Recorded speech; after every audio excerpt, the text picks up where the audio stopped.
Hi students and Arun sir, welcome to Arun's e-learning, Arun's Accounts Unlimited. In this video I am going to explain the model journal entries of buyback.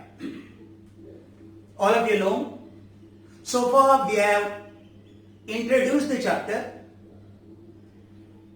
explained conditions of buyback, very important part of this chapter. And today going to explain the journal entries. आज का जो video में आपको ये chapter में आने वाला journal entry को सिखाएगा. एग्जाम में आपको ज्यादा से ज्यादा 3 या 4 जर्नल एंट्री लिखने को आता है. कौन सा भी आ सकता है, लेकिन 3 जर्नल एंट्री कौन सा आता है करके मालूम है. Before explaining the journal entries, let me explain balance sheet of a company on the date of buyback. आपको बोला था मैंने एग्जाम में आपको एक बैलेंस शीट देते हैं, जैसे बोर्ड में दिया है वैसा आपको मींस बैलेंस शीट देते हैं बायबैक का दिन. तो आपको सबसे पहले एक बार उसको समझना पड़ेगा. प्रॉब्लम में एसेट साइड में बैंक दिया है, बायबैक करने के लिए आपको पैसा देना पड़ता है, तो पैसा रहना जरूरी है. देन इन्वेस्टमेंट, आपको तो मालूम है इन्वेस्टमेंट मार्केट में आराम से लिक्विड हिसाब से बेच सकता है. अगर पैसे का जरूरत पड़ता है ये इन्वेस्टमेंट को हम मार्केट में बेचेंगे. देन है फिक्स्ड एसेट, देन है करंट एसेट. ज्यादा से ज्यादा ये चैप्टर में ये दोनों का एसेट का कोई काम नहीं है. Now most important is liability side. समझेंगे नहीं, आपका जो लायबिलिटी साइड है, लायबिलिटी साइड में सबसे पहले इक्विटी शेयर कैपिटल है. यही हमारा सब्जेक्ट मैटर है ये चैप्टर का, क्योंकि हमने बायबैक इक्विटी शेयर का करते हैं. तो हमारे पास 50,000 इक्विटी शेयर्स है और मैंने ये प्रॉब्लम में एक का फेस वैल्यू 10 रखा है, लेकिन हमने अभी तक 8 ही कॉल किया है. इसको पार्टली पेड इक्विटी शेयर्स बोलते हैं. अगर आपका शेयर 10 रुपए का होके पूरा कॉल किया तो उसको फुल्ली पेड बोलते हैं. लेकिन अगर आपने ये पर्टिकुलर प्रॉब्लम में 10 रुपए का शेयर 8 रुपए कॉल किया है, सो आपको इसको पार्टली पेड शेयर्स बोलते हैं. आपको तो याद रहेगा कल कंडीशन सिखाया था, पार्टली पेड शेयर्स को बायबैक नहीं कर सकता है.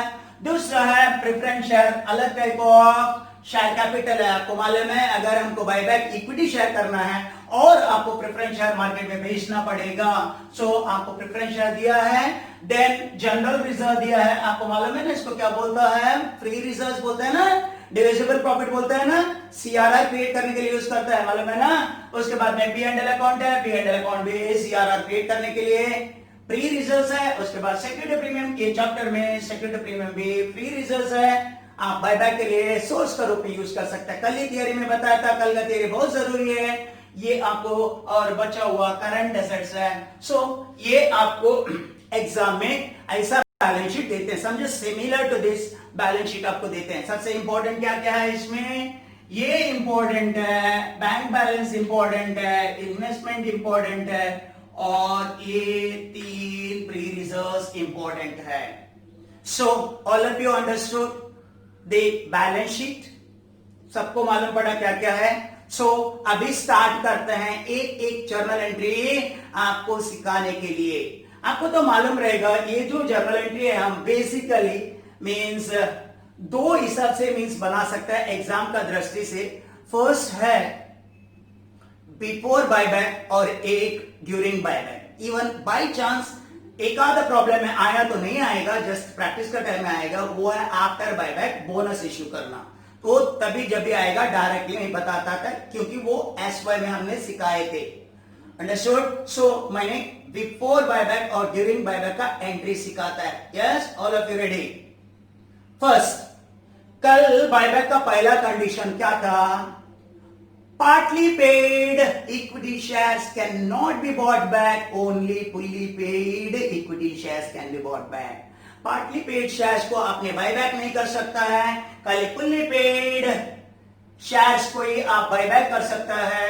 तो आपको मालूम है ये पर्टिकुलर प्रॉब्लम में, हर प्रॉब्लम में नहीं, ये पर्टिकुलर प्रॉब्लम में हमने 50,000 शेयर्स 10 रुपए का मार्केट में बेचा था, लेकिन 8 ही कॉल किया था. 8 कॉल किया था, बाकी 2 रुपए कॉल नहीं किया था। इसको पार्टली पेड बोलते हैं। इसको क्या करना पड़ता है, बाय बाय का पहले फुल्ली पेड करना पड़ता है। फुल्ली पेड करने के लिए क्या करना पड़ता है, ये जो 2 रुपए बाकी है ना, 10 में 8 कॉल किए, बाकी का 2 रुपए मीन्स बाकी है ना, उसको अभी कॉल करना पड़ेगा। कॉल करने का एंट्री ऊपर नीचे देखने का जरूरत नहीं। 3 वीडियो भेजा था मैंने इश्यू ऑफ शेयर का, शेयर फाइनल कॉल का मीन्स एंट्री देखो उधर। सो वो कॉल का एंट्री पास करने का आपको सबको मालूम है। इश्यू ऑफ शेयर्स का जर्नल एंट्री आपके पास भेजा था, मैक्सिमम वही एंट्री रिपीट होता है। सो हमने पहला एंट्री पास करते हैं किसका, पार्टली पेड को फुल्ली पेड करने का, पार्टली को फुल्ली पेड करने का, पार्टली टू फुल्ली पेड करने का। आपको ये जर्नल एंट्री लिख के लेना पड़ेगा, जैसे जैसे मैंने बोर्ड में बताता है आप उसको नोट करने का, फायर करने का, समझे कि नहीं, वापस डिक्टेट करने का बातें नहीं आता, पूरा का पूरा आपका सामने बोर्ड में रहेगा, नोट करते रहने का। सो एंट्री है equity share final call account debit to equity share capital, equity share capital. कितना हजार शेयर है, 50,000। कितना बाकी है, 2, 50,000 इंटू 2 कितना, 1 लाख।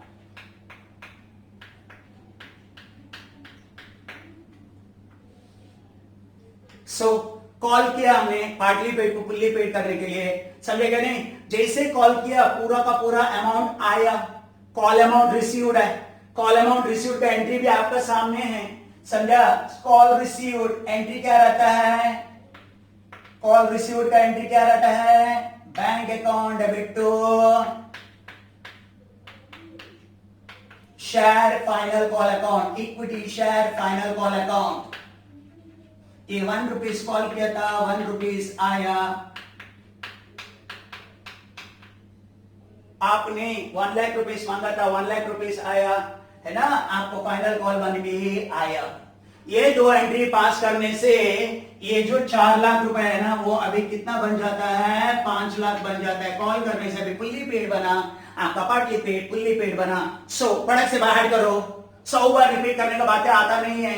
ये एंट्री मैं ऑलरेडी बेच चुका है। बोलो, equity share final call account debit to equity share capital, bank account debit to equity share final call, equity share final call account debit to equity share capital, bank account debit to equity share final call. हर problem में रहेगा क्या, नहीं। जो problem में partly paid दिया तभी ए entry पास करने का, नहीं तो आपको ए एंट्री पास करने का जरूरत नहीं है। That is 1। सेकेंड, नॉर्मली आपको मालूम है बायबैक मतलब आउटफ्लो ऑफ फंड्स। आपके पास सफिशिएंट फंड्स का जरूरत पड़ता है। कभी कभी आपके पास फंड्स रहता है, कभी कभी आपके पास फंड्स नहीं रहते हैं। अगर आपके पास फंड्स नहीं रहता क्या करोगे, कोई ना कोई एसेट इसमें बेचने को चाहोगे। नॉर्मली आपके पास कौन सा एसेट इजीली बेच सकता है, वो है इन्वेस्टमेंट, समझा। इन्वेस्टमेंट तो मार्केट में लिक्विडिटी है, आप आराम से बेच सकता है। सो आप क्या करोगे, इन्वेस्टमेंट को बेचोगे ताकि आपका कंपनी का मींस प्रोग्रेस में कोई हिंडरेंस नहीं आए। सो इन्वेस्टमेंट को आप अगर बेचते हो, फॉर एग्जांपल 60,000 का इन्वेस्टमेंट है इधर, उसमें 60,000 में बेचते हो, नॉर्मली एंट्री क्या रहता है, bank account debit to investment. 60,000 का अगर 60,000 में बेचता है तो ये एंट्री आता है bank account debit to investment, समझा। अगर हमने 60,000 का इन्वेस्टमेंट 80,000 में भेजा तो आपको पैसा कितना आता है, 80,000 आता है। लेकिन इन्वेस्टमेंट का कॉस्ट कितना है, 60,000।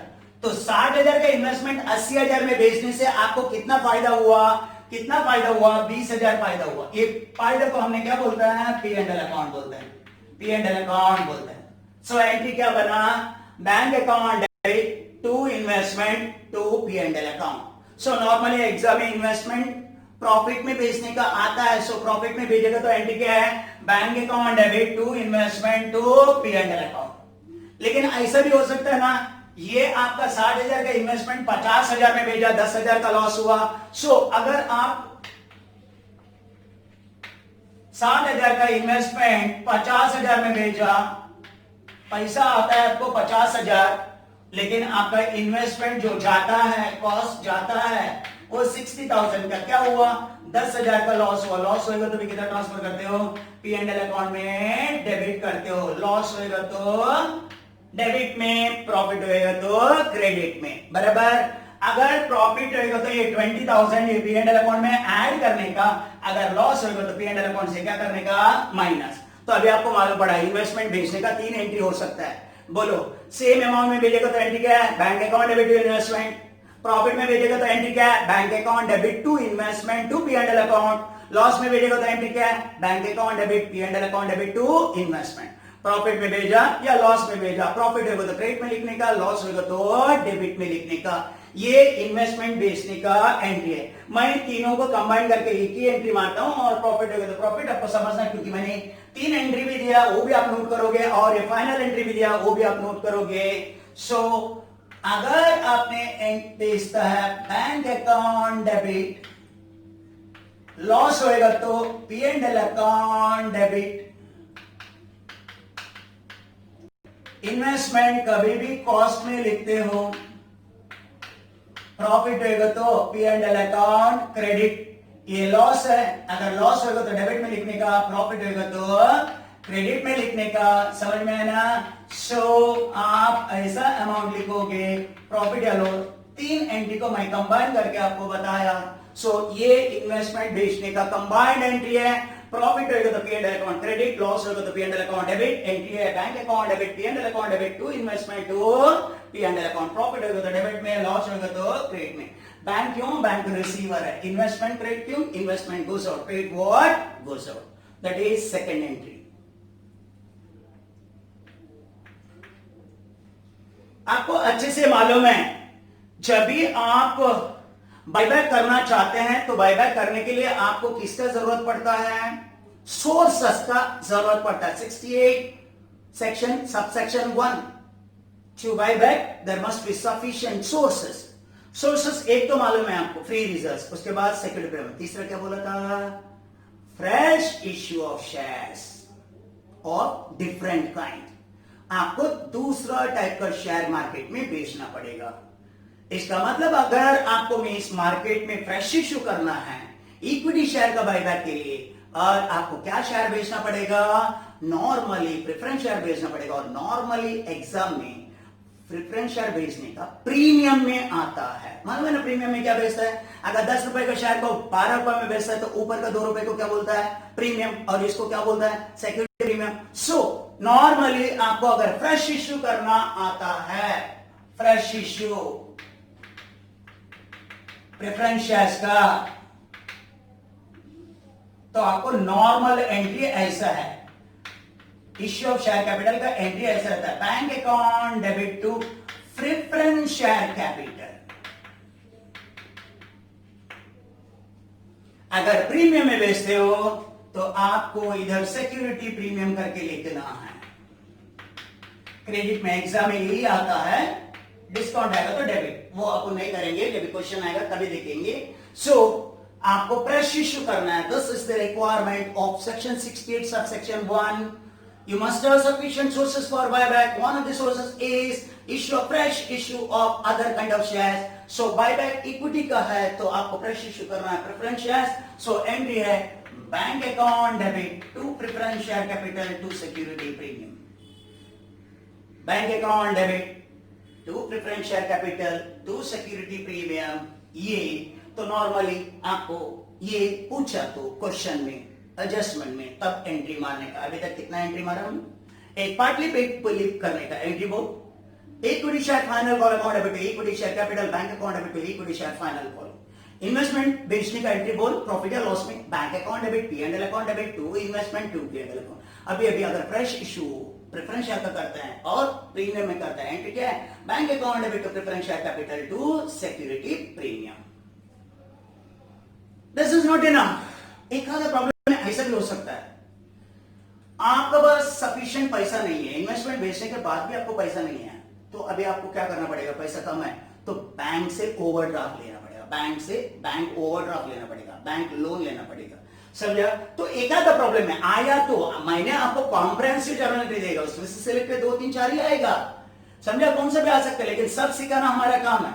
सो हमने क्या किया, पैसे का कमी था इसलिए हमने बैंक से उधार लिया, लोन लिया, ओवरड्राफ्ट लिया। सबको मालूम है बैंक से ओवरड्राफ्ट या लोन लेगा तो एंट्री क्या है, ओवरड्राफ्ट या लोन टेकन का एंट्री क्या है, एंट्री मालूम है, बैंक अकाउंट डेबिट, कितना लोन लिया उतना, तो बैंक ओवरड्राफ्ट या बैंक लोन अकाउंट, बस bank overdraft account debit to bank loan account. This is, अगर 100 में एक प्रॉब्लम में ऐसा आएगा हमारे पास पैसा कम पड़ रहा है तो आप जाके बैंक से लोन लेना, bank account debit to bank loan.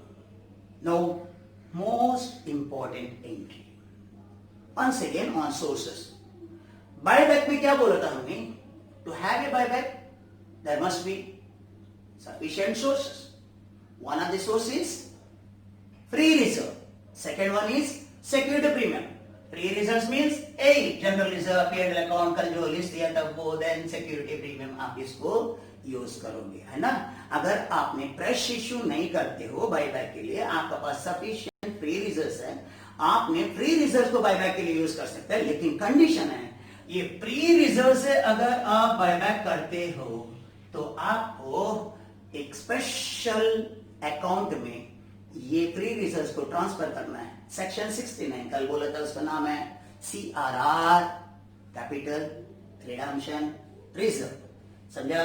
Capital redemption reserve, CRR create करने का एंट्री इधर है, general reserve, P&L account, security premium account debit to capital redemption reserve. ये जो लायबिलिटी साइड में रहता है ना, वो कभी भी मींस क्रेडिट बैलेंस दिखाता है, उसको यूज करने का मतलब वो डेबिट में चले जाता है, समझा। क्रेडिट में आता है एक नया अकाउंट जिसका नाम है CRR, कैपिटल रिडम्पशन रिजर्व। सो अभी क्लियर, आपका क्रिएशन ऑफ CRR है, क्रिएशन ऑफ CRR के लिए आपको एंट्री मारना है, बोलो जनरल रिजर्व अकाउंट डेबिट, अगर जनरल रिजर्व कितना यूज करते हैं उतना, P&L अकाउंट डेबिट, जितना P&L अकाउंट यूज करोगे, security premium account debit, security premium account debit, जो अमाउंट यूज करते हो कितना कम पड़ता है, तो capital redemption reserve account, capital redemption reserve account,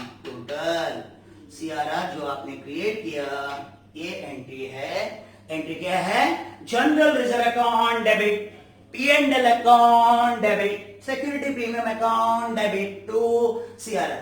कभी कभी आपका जनरल रिजर्व बस होगा तो जनरल रिजर्व टू CRR, कभी कभी के लिए 2 का जरूरत पड़ेगा, general reserve, P&L account debit to CRR, कभी कभी 3 का जरूरत पड़ेगा, जितने जो आपका अमाउंट ऑफ रिक्वायरमेंट का ऊपर, समझे मैंने क्या बात किया, यस। सो एंट्री क्या है, general reserve account debit, P&L account debit, security premium account, this is before buyback. Before buyback में इतना एंट्री आपको आना है। ये कौन सा एंट्री पास किया, अगर पार्टली पेड शेयर्स रहेगा तो उसको फुल्ली पेड बनाने के लिए एंट्री क्या है, equity share final call account debit, equity share capital bank account debit, equity share final call. अगर आपको इन्वेस्टमेंट बेचना है, एंट्री क्या है, bank account debit, P&L account debit to investment to P&L account. Fresh issue preference share करेगा तो entry बोल bank account debit to preference share capital account debit to security premium. उसके बाद अगर लोन लेना है, bank account debit to bank overdraft या bank loan. अगर आपको CRR क्रिएट करना पड़ेगा, नॉर्मल एग्जाम में आता है CRR क्रिएट करने के लिए, आपको सबको मालूम है ना CRR कितना क्रिएट करने का, जितना फेस वैल्यू का बायबैक करता है, जितना फेस वैल्यू का बायबैक करता है। फॉर एग्जांपल ये जो 5 लाख बना, उसमें आप 1 लाख अगर बायबैक करते हो, 1 लाख, तो उसको बोलता है face value of buyback amount. तो उतना आपको CRR क्रिएट करना है, नहीं तो उतना फ्रेश इश्यू करना है, नहीं तो दोनों का कॉम्बिनेशन करना है। तो फेस वैल्यू देखना है, एक्स्ट्रा नहीं देखना है, समझा। सो क्रिएशन ऑफ CRR का एंट्री है general reserve, P&L account, security premium, capital redemption reserve. उसके बाद सबसे इंपॉर्टेंट एंट्रीज अभी आएगा, वो है बायबैक का एंट्री। बायबैक का एंट्री, अगर फॉर एग्जांपल आपका पास 5 लाख है, 4 लाख नहीं, कॉल किया आपने 5 लाख है, उसमें 1 लाख का आपने शेयर बाय बैक करते आसपास में 20% समझो, उसको बोलते हैं फेस वैल्यू। तो अगर आप बायबैक करते हो इसका मतलब क्या है, 1 लाख रुपीस आपको इक्विटी शेयर होल्डर्स को देना है। क्या देना है, इक्विटी शेयर कैपिटल को 1 lakh rupees equity share holders को देना है, उसको बोलते हैं due entry, amount payable to equity share holders. Amount payable to equity share holders अगर हमने 1 लाख का बदले में 1 लाख ही देने को सोचा है, पार में रिडीम करने को सोचा है, पार में बायबैक करने को सोचा है, सो एंट्री ऐसा रहेगा, बायबैक का entry normal, buyback at par 1 lakh का 1 लाख में लेना है, तो एंट्री है equity share capital account debit to equity share holders, equity share capital account debit to equity share holders. अगर 1 लाख देना है 1 lakh equity share capital account debit to equity share holder बाहर करके रखो। अगर 1 लाख बायबैक किया, कोई प्रीमियम कीमियम नहीं दिया, सिर्फ को 1 लाख देना है, so equity share capital account debit to equity share holders. लेकिन नॉर्मली क्या होता है, जब भी आपने बायबैक करते हो उन लोगों को इक्विटी शेयर होल्डर को थोड़ा एक्स्ट्रा अमाउंट देते हो, उसको बोलता है प्रीमियम ऑन बायबैक। उसको क्या बोलता है, premium on buyback, premium on buyback, extra amount देना। अगर आपने 1 लाख रुपए दिया, रिटर्न करने के टाइम में 20% ज्यादा दिया, 20,000 ज्यादा दिया, ये जो 20,000 है ना, इसको प्रीमियम ऑन बायबैक बोलते हैं। क्यों प्रीमियम दे देने का, आपको तो मालूम है, आपको मार्केट से मींस शेयर्स को बायबैक करना है। जो आदमी का शेयर 100 का है, आप थोड़े ज्यादा देंगे तो पटक से आपको बेच देगा वो, सो उसको भी अच्छा मोटिवेशन रहेगा। तो हम बेहतर कभी भी क्या करते हैं, मार्केट से बायबैक करने के टाइम थोड़ा एक्स्ट्रा पैसा ही देते हैं, इन्वेस्टर खुश होने थे। ये एक्स्ट्रा जो पैसा देता है ना, उसको बोलता है प्रीमियम ऑन बायबैक। सो हमको ये इक्विटी शेयर 1 लाख प्लस ये 20,000, टोटल 1,20,000 देना पड़ेगा, इसको बोलता है बायबैक एट प्रीमियम। अगर प्रॉब्लम में बायबैक एट प्रीमियम रहेगा,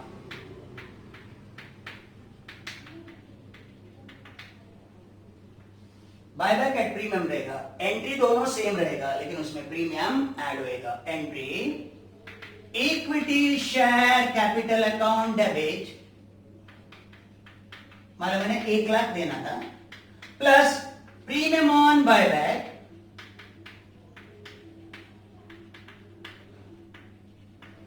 ए बी डेबिट 20,000, मतलब है ना, to equity share holders, equity share holder. किसको बोलता है, बायबैक का एंट्री 1,20,000 देना है। ये फेस वैल्यू है, ये प्रीमियम है। ये फेस वैल्यू के लिए हमने सीआरआर क्रिएट किया, नहीं तो प्राइस इश्यू किया, बराबर ना। जैसे इसके लिए सोर्स मांगता है, इसके लिए भी सोर्स का जरूरत है, वो तो नेक्स्ट एंट्री का रूप में बता। सो बोल, मैं पूछूं बायबैक का एंट्री एट प्रीमियम क्या बोलोगे, equity share capital premium on buyback to equity share holders, equity share capital premium on buyback to equity share holders. हो गया ना।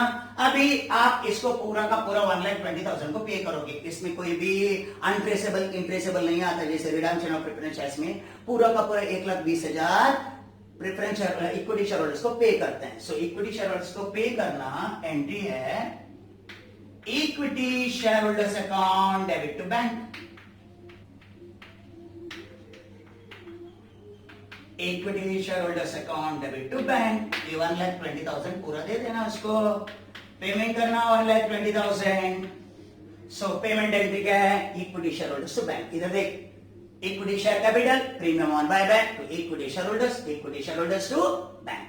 तो इसके लिए 1 लाख के लिए आइदर हमने प्रेस इश्यू किया था, नहीं तो सीआरआर क्रिएट किया था। ये प्रीमियम को राइट अप करना है। प्रीमियम को राइट अप करने के लिए वापस अपने general reserve P&L account secretary premium कौन सा भी यूज कर सकते हो, आपका पास सोर्सेस क्या है उसके हिसाब से। सो ये प्रीमियम को राइट अप करने का entry premium return of, normally ये एंट्री रहता है सिक्योरिटी प्रीमियम अकाउंट डेबिट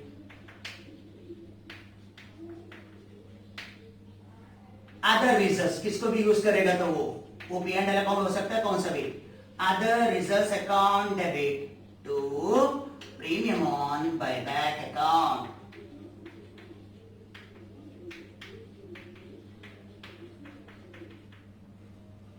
समझा? सिक्योरिटी प्रीमियम ए, फॉर एग्जांपल ये 20,000 के लिए ये 12,000 यूज किया, ये 8,000 यूज किया, टोटल 20,000 यूज किया। बोलो premium on buyback right of करने का अगर कोई प्रॉब्लम है, प्रीमियम ऑन बायबैक नहीं रहेगा, ये एंट्री नहीं पास करने का रहेगा, तो ये एंट्री पास करना पड़ेगा। Security premium account debit other reserves account debit to premium on buyback. समझा? ये रहा ये। सो 3 एंट्री नॉर्मली एग्जाम में आता ही है। बोलो बायबैक का entry, equity share capital, premium on buyback to equity share holders to bank, security premium, other reserves to premium on buyback. समझ गए ना? सो कितना एंट्री हुआ अभी तक? 10। ये सारा जो बायबैक का procedure is not an one day affair, it is not a Sunday gardening, it cost. आपको बायबैक के लिए कुछ खर्चा करना पड़ता है, इसको बायबैक एक्सपेंसेस बोलता है। क्या बोलते हैं इसको? बायबैक एक्सपेंसेस बोलता है। अगर बाई चांस एक प्रॉब्लम भी नहीं आएगा, लेकिन मैं सिखाओ, अगर बायबैक एक्सपेंसेस का पेमेंट हो तो आपको ये एंट्री लिखना है, 11वां entry, buyback expenses account debit to bank. Buyback expenses account debit to bank, buyback expense account debit to bank, buyback expense account debit to bank. समझा? So these are the entry we come across in case of buyback of shares. Buyback में ये सारा entry आता है, लेकिन सबसे important entry रहता है उसमें एक फ्रेश इश्यू करना, ये वाला एक सीआरआर क्रिएट करना, देन ये 3 इतना एंट्री इंपॉर्टेंट है, आपको बाय हार्ट आना है। आपको प्रैक्टिस करने के टाइम में मैंने एक आधा बार बोनस इश्यू का, क्योंकि आपको सबको मालूम है ना, ये जो सीआरआर है ना, सीआरआर को एक ही जगह यूज करते हैं, उसको फ्री में बोनस देने के लिए, फुल्ली पेड। अगर फुल्ली पेड बोनस शेयर्स देने को कोई भी प्रॉब्लम में आया, प्रैक्टिस प्रॉब्लम में, एग्जाम में 100% नहीं आएगा, तो आपको एंट्री मालूम है, CRR account debit to bonus to shareholders to equity share capital. CRR account debit to bonus to shareholders, मांगते तो लिख के रखो, CRR account debit to bonus to shareholders to equity share capital। अगर बोनस का दिया तो आप भी लिख के रखो, मैंने बोल रहा हूँ, समझा? आप नोट कर सकते हो, बोर्ड में नहीं करके आप नोट नहीं करना, इससे कुछ नहीं, इसको फायर करोगे, समझा? आपका जो अकाउंट्स का नोटबुक में ये सारा एंट्री लिख के लोगे, समझे क्या नहीं? सो स्टार्ट करते हैं। बोल, we are in chapter buyback of equity shares. We have seen the conditions of buyback. Now we'll see the entries of buyback, model general entries of buyback. 1. To have buyback, partly paid shares must be converted into fully paid. There are 2 entries. Equity share final call account debit to equity share capital, call करने का, और call आने का entry bank account debit to equity share final. आपने को funds का जरूरत है तो कभी कभी हमने क्या करता है, मार्केट में जाके इन्वेस्टमेंट बेचते हैं, प्रॉफिट में या लॉस में कुछ भी हो, एंट्री रहता है bank account debit, P and L account debit to investment to P and L account, profit होगा तो क्रेडिट, लॉस होगा तो डेबिट। कभी कभी बायबैक के लिए हमको सोर्स ये नहीं रहता, डिविजिबल प्रॉफिट नहीं रहता, फ्रेश इश्यू करना पड़ता है, वो भी other kind of shares. Equity share का बायबैक के लिए प्रेफरेंस शेयर बायबैक ये करना होता है, फ्रेश इश्यू करना पड़ता है। एंट्री है bank account debit to preference share capital to security premium. कभी कभी हमने पैसे का कम पड़ता करके बैंक से लोन लेते हैं, बैंक से ओवरड्राफ्ट करते हैं, bank account debit to bank, overdraft to bank. उसके बाद सबसे इंपॉर्टेंट, अगर हमने फ्रेश इश्यू नहीं करना चाहता है, हमारे पास सफिशिएंट प्री रिजर्व्स है, तभी हमने सीआरआर क्रिएट करता है। एंट्री है general reserve account, P and L account debit, security premium to capital redemption reserve. उसके बाद कभी कभी हम बायबैक पार में करते हैं, मतलब 1 लाख रिटर्न करना है, 1 लाख में रिटर्न करता है। एंट्री है equity share capital to equity share. Normally exam में आपको प्रीमियम में बायबैक करना रहता है, एंट्री है equity share capital, premium on buyback to equity share holders. बाद में पेमेंट जब भी करते हो equity share holders to bank. जैसे आपने इसके लिए सीआरआर क्रिएट किए, इसके भी मेन सोर्सेस फाइंड आउट करना है, वो है सिक्योरिटी प्रीमियम। एंट्री है security premium account debit, other reserves account debit to premium on buyback. अगर प्रॉब्लम है बायबैक एक्सपेंसेस के बारे में आता है, एंट्री है buyback expense account debit to bank. अगर प्रॉब्लम है फुल्ली पेड बोनस शेयर्स का एंट्री बोलता है CRR account debit to bonus to shareholders to equity share capital. Fast equity share final call account debit to equity share capital, bank account debit to equity share final call, bank account debit P&L account debit to investment to P&L account, bank account debit to preference share capital to secured premium, bank account debit to bank loan, bank overdraft, equity share capital to equity shareholders, equity share capital premium on buyback to equity shareholders, equity shareholders to bank, security premium other reserves to premium on buyback, buyback expense account debit to bank, CRR to bonus to shareholders to equity share capital. These are the journal entry which we come across. Go through the entries, by heart the entries, make it yours so that tomorrow onwards whenever we start practicing problems, this is the key. Understood? समझा? कल मैंने आपको vertical balance sheet सिखाएगा, समझा? Vertical balance sheet के बाद problem चालू हो जाएगा. So before that issue of shares का एंट्री पढ़ना, बायबैक का एंट्री पढ़ना, वर्टिकल बैलेंस शीट देख लेना, कंडीशंस ऑफ बायबैक देख लेना, उसके बाद प्रॉब्लम करने के लिए today this is sufficient, this is enough. Tomorrow meet you. Yes.